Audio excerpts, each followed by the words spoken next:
Hirakud dam ଆମର ଇଣ୍ଡିଆର ସବୁଠୁ ଲମ୍ବା ଡ୍ୟାମ୍ ବୋଲି କହିସନ୍। ଆଜି ବି ସେ ଡ୍ୟାମ୍ର ତଲେ 200ଟା ଗାଁ ଅଛେ। ଆଜିର ଭିଡ଼ିଓରେ ଆମେ ଜାନମା ଇ ଡ୍ୟାମ୍ କେ କାଁ କରି ବନା ହେଲା, କେତେଟା ଗାଁ ବୁଡ଼ଲା, କେତେ ଲୋକେ ଘର ଛାଡ଼ବାର କେ ପଡଲା। ଆଜି ବି କେନ୍ କେନ୍ ମନ୍ଦିର ପାନି ଭିତରେ ଅଛେ।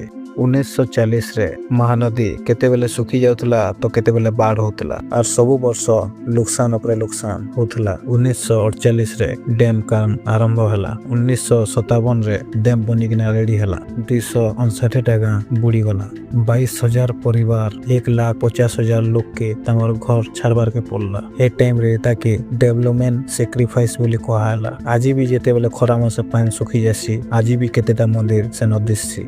पुन्ना गच पुन्ना काठी आज भी जेते बेले पानी टिके सुखी जासी, आज भी दिससी। और केतेटा गाँ रो रोड भी आज दिससी। आज भी गाँ लोग कहसन कि पानी रे बुड़ी जेतोर मंदिर रो आज भी घंटा साउंड आसी। आर भी किछि लोग कहसन ढोल रो भी साउंड आसी बोली किना। पानी सुखी गले जेते बेले सब बाहर से टिके टिके लोग कहसन कि आज भी हमर घर माने से जगह रे अच्छे बोली किना। आज का हीराकुद डैम गुटे टूरिस्ट प्लेस है। गांधी मीनार, नेहरू मीनार, टूरिस्ट बोट सर्विस और सनसेट पॉइंट, हीराकुद रो पवन और हीराकुद रो पान और हीराकुद रो स्टोरी ते हीराकुद के गुटे इतिहास जगह बोली मानसो। फेन गुटे मिलमा और गुटे वीडियो थी जोहा जे मासो।